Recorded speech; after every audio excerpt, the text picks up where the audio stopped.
Yo, what's up, folks? Ilyas, Oksas here. I got a story to tell you guys. I'm in downtown Ridgewood. So this building on the corner here in downtown Ridgewood, it was once a bank, and then it was converted to a banquet hall, and just recently I think it was a fish restaurant, and it's actually available right now. It looks like it's closed. I was DJing an event here, right? I needed to unload my equipment, so I pulled my car right here on the corner.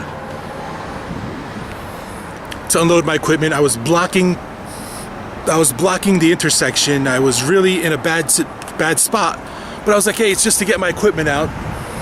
So I grab my equipment and I roll in and I start setting up my equipment. I set up my equipment, and about a half an hour into the event, I get a call from my brother at home telling me I need to move my car.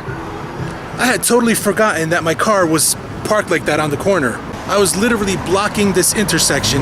I was blocking a crosswalk. My car I didn't mean to leave my car there. It was just there so I could unload my equipment, but I forgot about it. I get a call from my brother telling me to move my car. So this police officer went through the trouble of calling my house and telling my brother to call me to move my car, and I did not get ticketed or I did not get towed. You think that would have happened in Paterson? You think I would have been extended that courtesy in Paterson? You know and I know that I would have gotten towed in a blink of an eye. And it's because Paterson and Classic Towing, they have a very strong profit motive when it comes to towing, when it comes to policing and traffic and parking. They are profit motivated.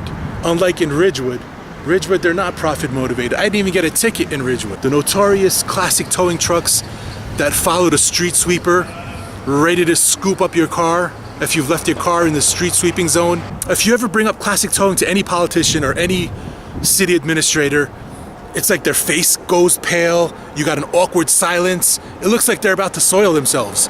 What is it with Classic Towing that scares the crap out of everybody in the city? You know, Classic Towing is a private business as far as I know.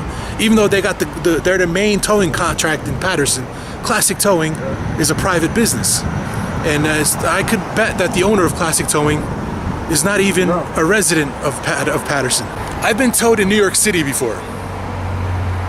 And New York City it's really tough to navigate the parking signs sometimes.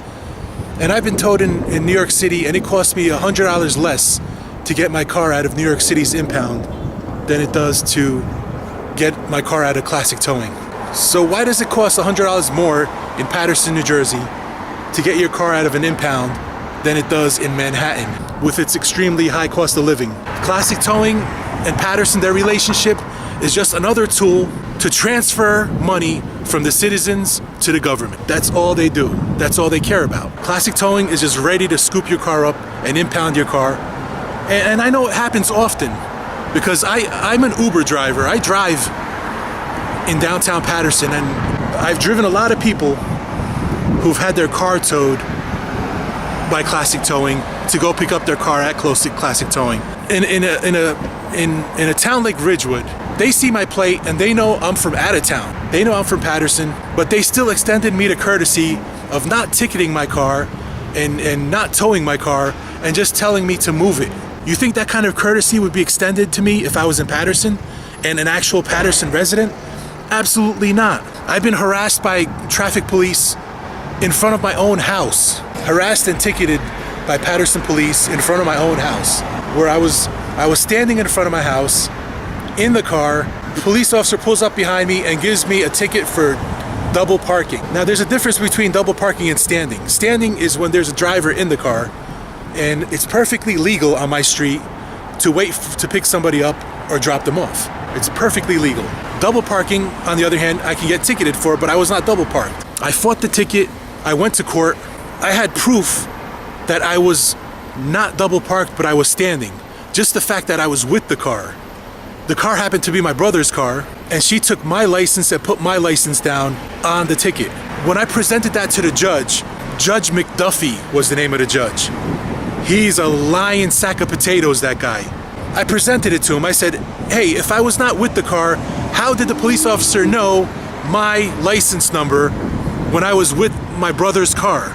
There was no way she could have known my license number. She actually took my license and she gave me a ticket for double parking and put my license number on the ticket. I should have beaten that ticket, but Judge McDuffie was not having it. Judge McDuffie sided with the city and said, hey, you could appeal it. And it turns out that the application to appeal the ticket cost more than the actual ticket itself, so it was not worth it for me to appeal it. I ended up paying the ticket and just walking away. But this is an example of the predatory practices used by the Paterson Police Department, and it's just another tool used by the city to transfer money from the citizens to the government. It's just another tax is what it is. And you know what? In towns like Ridgewood, they don't pay that tax. That's the difference between a government that looks out for the best interest of the citizens versus a government that's just preying on the citizens and likes to exploit the citizens of their city. That's the difference. That's all I got. Thanks for watching, and I'll talk to you later.